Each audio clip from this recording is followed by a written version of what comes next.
What are you willing to do to get this job? I'm going to show you my corns and my bunions once I remove my socks. Oh, I'm a hammer toe man, though. That'll get you a VP position. So we're here to give you a little bit of a commentary. You don't have to sit here and watch. You can listen in the background. This is kind of the best and worst experiences we've had in the car world, personally, business-wise, doing this before and after. Mm-hmm. And I wanted to talk about these experiences because I think it's good to meet people where they're at. And I think this is an age and experience thing speaking. It's something you don't particularly get until you do some of this to realize when you, especially on social media, because all you do is see people talk about what they do, and everybody wants to rage bait now, like talking about stuff. And I wanted to take a more positive approach about how certain things get you to where you're at. And some of these things, even if they're the stupidest decisions, some of these things that make no logical sense in retrospect, or even you see people online talking about like, oh, I did this and this, and you're like, what is wrong with this person? But it's part of that process of doing these things to understand what it is you like, what you want to do, and to kind of create this life blueprint of who you are today. And car experiences tend to really be a major part of who you are when you get older if you're a car person. I mean, truthfully, I wouldn't be where I'm at without certain experiences, as stupid as they were. They really taught me how to be an adult, sometimes how to be immature, have fun, and to meet people. Yeah. Like we wouldn't be sitting here if it wasn't for that, truthfully. I think at the end of the day, for me, the things that have made cars fun are, at this point, and really, when I look back prior to doing this even professionally, are the people. Yeah. Like the people part for me is huge. Whether how that car has either helped me build relationships with people or hurt relationships with people or anything else, I think that's one of the things that sticks out to me the most. I guess with that, do you want to start with positive or negative experiences? Well, since we're coming into the holidays, let's just get right into the negatives, You want to go first? No, I'll have you, Mark. I'll have you really set the mood, my personal Eeyore. Okay, so I'm going to go back in time. And the first negative car experience, I had just moved out at like 18. So this is the first car you bought for yourself? Well, it wasn't the first, but it was like my first car had caught on fire, so I didn't really. That was my. Did you save the tape out of the tape deck? Yeah. My first car was a Buick Regal, and it had apparently had a bad water pump and ran itself out of coolant, which I had no idea. So I was driving around with no coolant for like a week. Somehow it survived until it didn't. And I was driving back home, I'm like, what's that? What's that smoke? Like, this is not normal smoke. And it stalled. I tried to restart and just burst into flames. And I had put in like $100, I don't even know, JVC or whatever the brand was at the time, a tape deck. And while the thing was on fire, I was taking the DIN plate off, dashboard, trying to get the tape deck out so I could return it to get the $100 because my big like $300 car just caught on fire. So anyway, that was totally different story. That was comical. But the real one was now that I was an adult 2 years later, I had moved in with my girlfriend and we had no car. And this is, a young person's game where you're like, oh, yeah, we're going to figure that out. Getting to work, no problem, we'll figure it out. And not having a job, she had a job, so we get this apartment, and I had been begging this dude to work at this buy here, pay here lot, because I knew I wanted to work on cars, whatever that meant. This guy's like, dude, what are you doing here? You don't know anything. I'm like, yeah, I'll do anything. I'll clean your toilets. And he's like, nah. And I came back like every week for like a month, and this guy's like, just, dude, fine, I'll give you a job, just stop bothering me. He's like, well, how are you getting to work? I'm like, well, I'm just going to walk. And it was, almost 2 mile walk or something. And he's like, no, dude, you got to get your cardio in for the day? Yeah, no, at that period, you're desperate, right?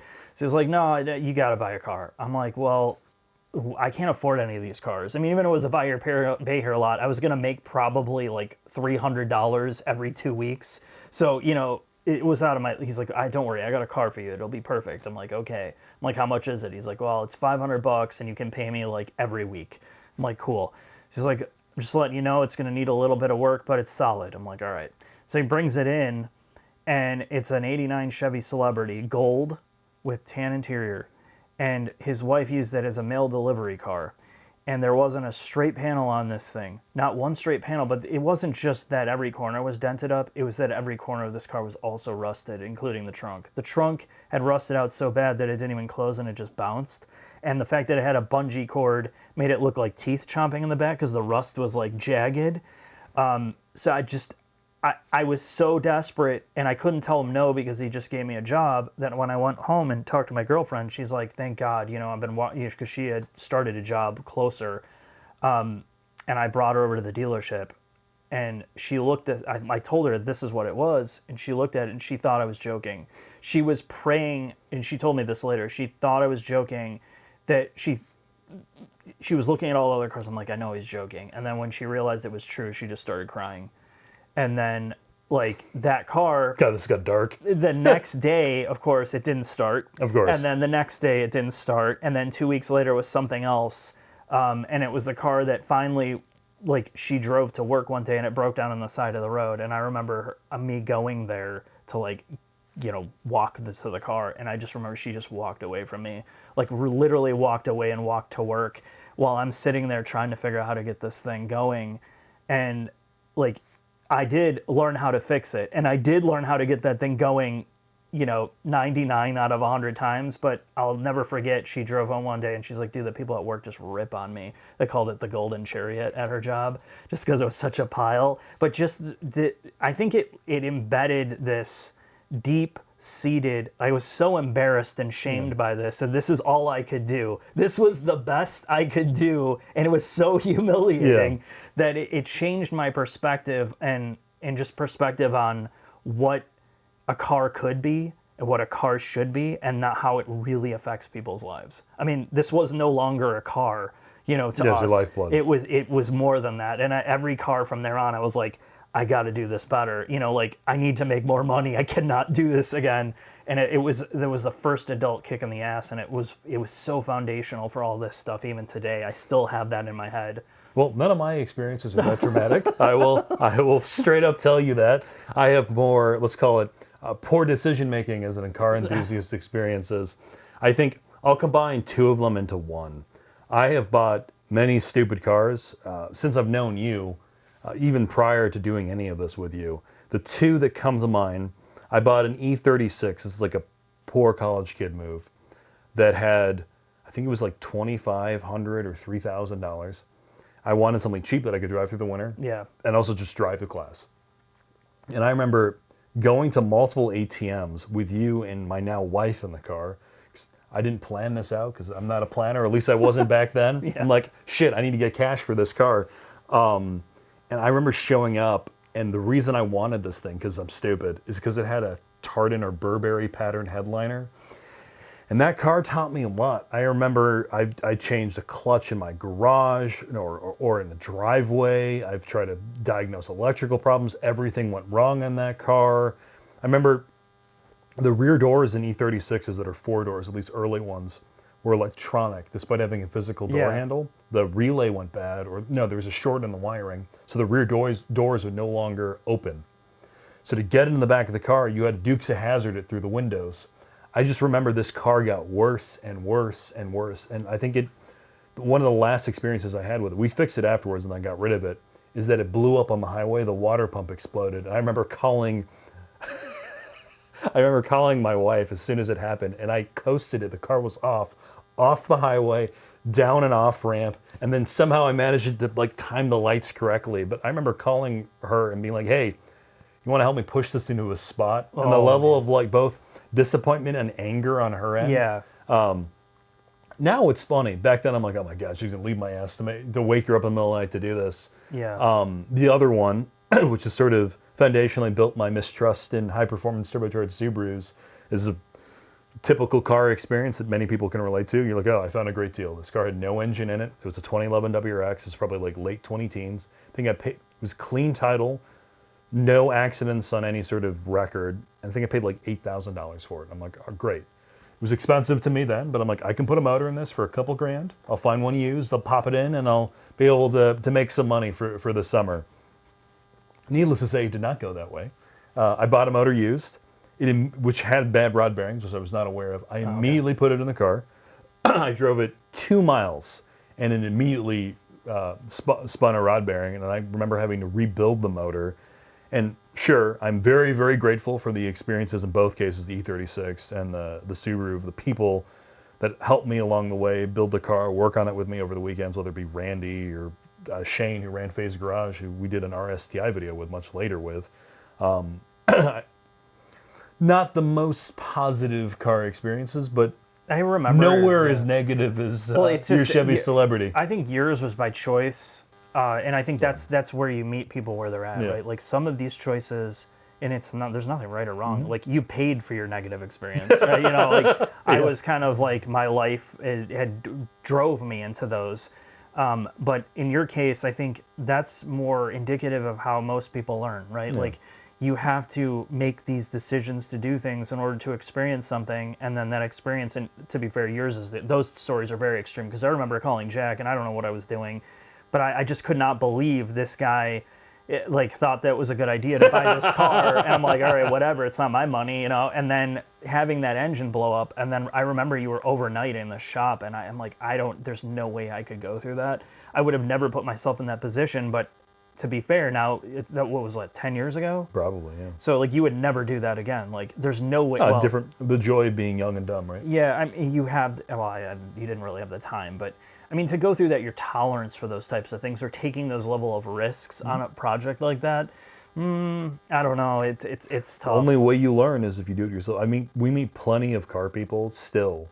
I mean, all the time, that like they do projects that in our mind are ill-advised. Yeah. But whether they like it or not, they have to go through it. Well, and I want to make this clear, because again, this is like, I'm not a huge fan of this whole like content creator like thing where people basically create content by creating fake scenarios almost in order to create content. I think I'm talking more about real world decisions. You know, like I'm not talking about, you know, I'm going to go buy a car just to blow it up for views. You know, I'm actually talking about real decisions you make in cars. These were cars that I owned. Yeah, that you actually... Well prior to ever doing this. Yeah, I was thinking about that with Jack's BMW experience. I'm like, dude, you're gonna be learning from this car. I just looked at it. I'm like, why are you buying this? I just couldn't comprehend why you're doing it. And I remember looking at Karen. Sorry, do you want me to say her No, name? of course, yeah. I remember looking at Karen in the car, and I'm like, oh, he's gonna get it. And then, you know, like you went to an ATM to get the cash, and then it wouldn't let you pull anything more. I'm like, how could you come to buy a car and then have to go to 3 ATMs and then get locked out? Like, it was just, none of it made sense to me, but I just was like laughing. I'm like, okay, let's do it. You know, I mean, I probably should have been like, dude, are you stupid? But I mean, like, you paid for that experience to sit on the ground on jack stands and do a clutch in a parking lot. I mean, that's crazy. That's what you learn when you're like 20 years old, when you do this stuff. Well, I think some people still do it later on.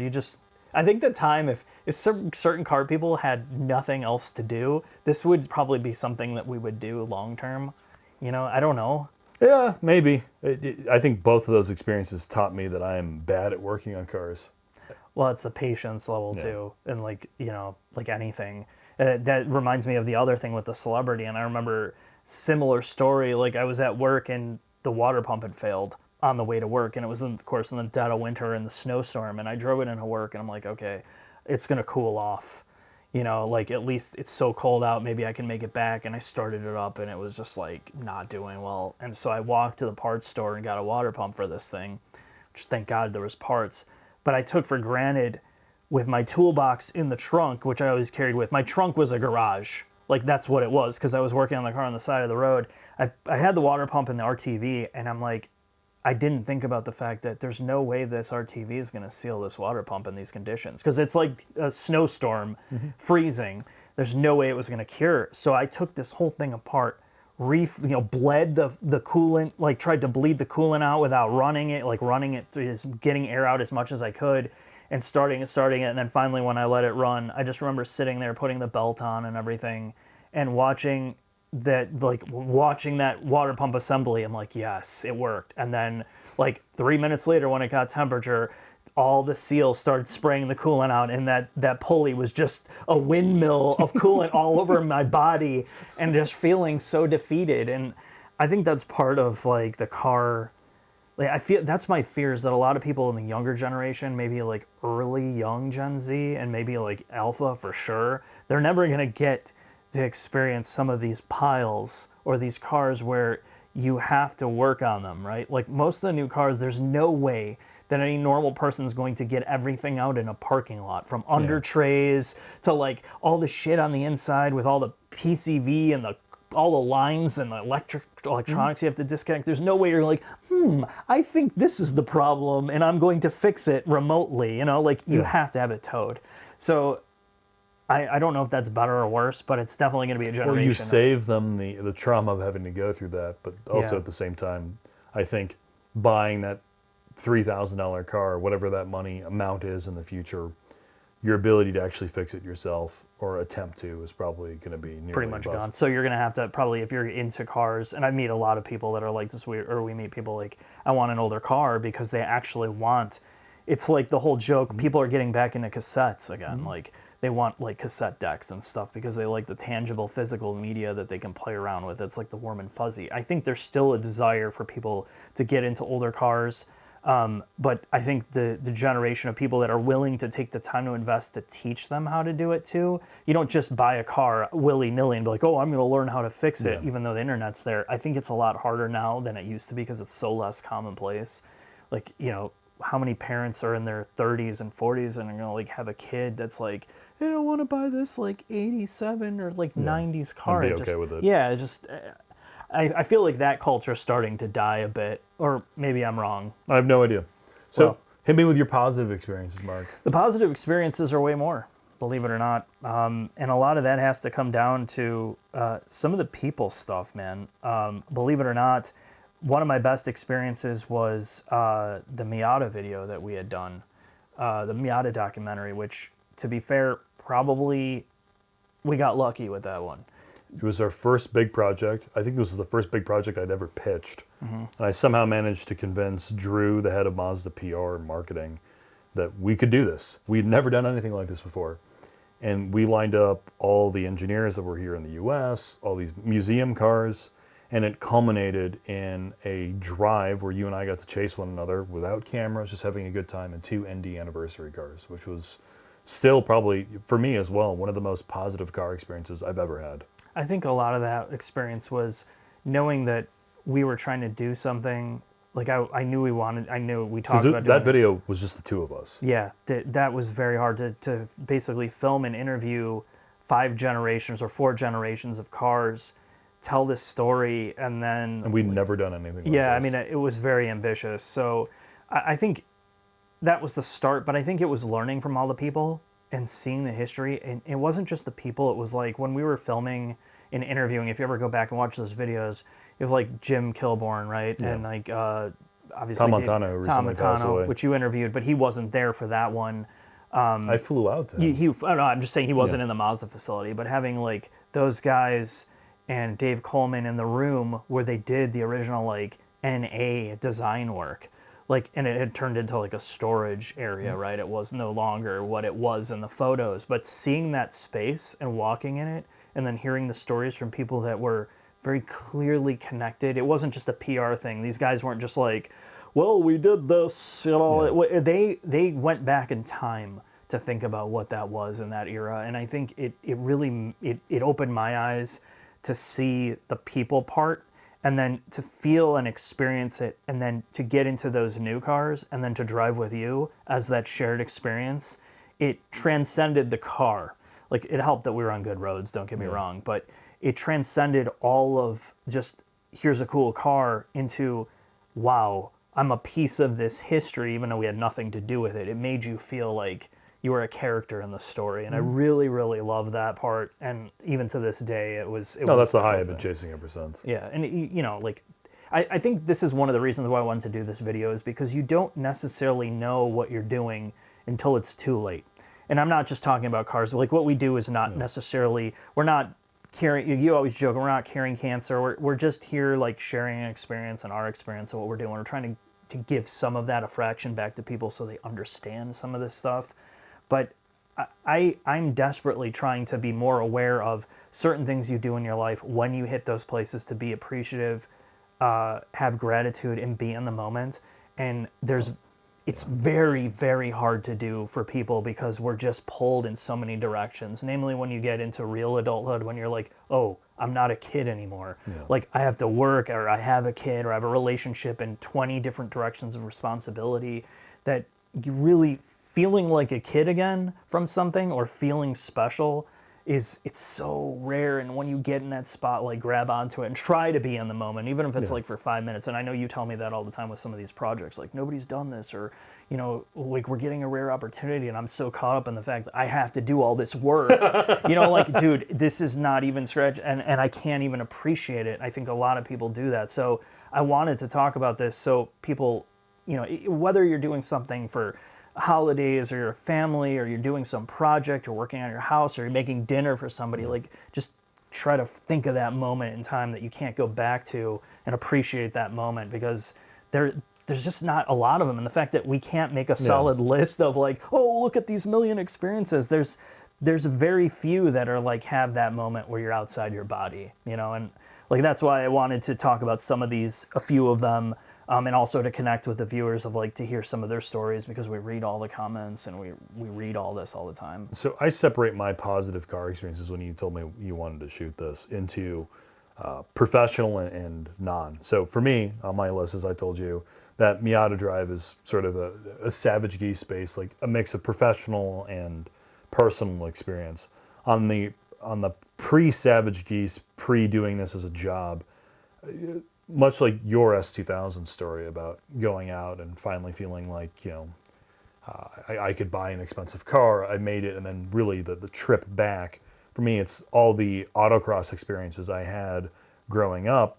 You know, when I was first dating my now wife, we went autocrossing all the time. I met all my friends that, well, not all, basically met you doing that too, right, autocrossing. Right. Like all of that experience of meeting people, driving cars, and enjoying that, I sort of lump into one giant sort of life experience. And that's easily one of the most positive ones for me that I've ever had, is just, you know, getting to meet people through our stupid like hobby that is cars. Yeah, and I think that's all the rest of my stories, and I'm not going to really knock down every single story, but I was thinking about the Lucid trip and having, you know, talking to Andrew and all the engineers, and like, you know, Vivek walking me through every single desk of all these people that are doing the work on the design side, and like seeing their job. Like, this is a special experience for me. Or for me, it's the Z06 in the factory piece. Like, how many people get to see their car made? Yeah. You know, like, and it wasn't that's what you were working towards. It just happened to be a byproduct of the work that you did that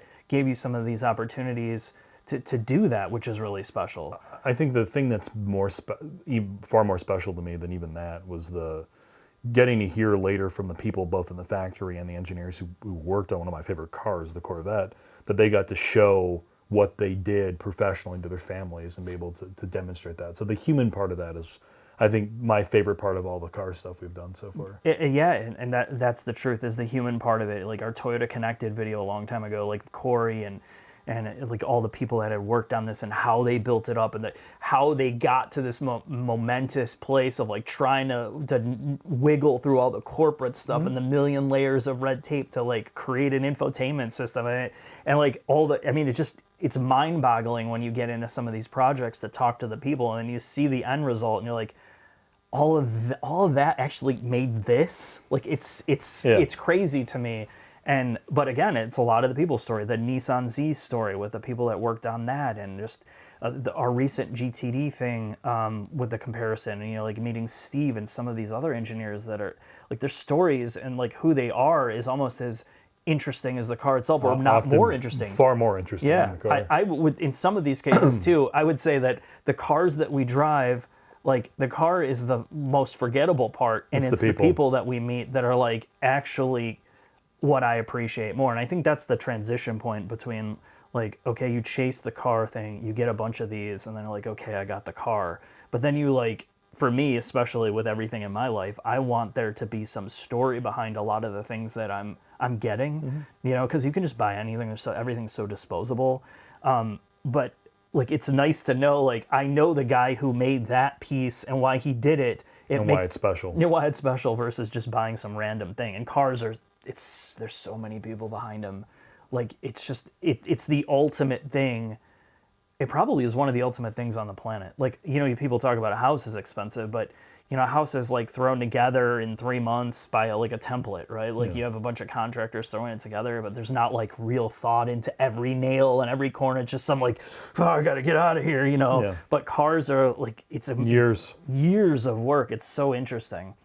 So my takeaway is not so much turning this into a list of positive and negatives, as you and I were originally planning on this video. My realization of the positive experiences I've had doing this is the people part. Like, genuinely, at the end of the day, like getting to meet some of these people and realizing, one of the things we've attempted to do, maybe not all that well on our channels, try to show people with our longer form videos that these cars are possible because the people work on them. Yeah. And I think getting to that point, for me, doing this professionally, of like, now often when I look at cars, to your point, some of them are soulless appliances, but the special ones, they're special because the people worked on them. Like, we have an upcoming piece that maybe one day will come out on the Lamborghini Revuelto, and we interviewed their head of R&D, Davide.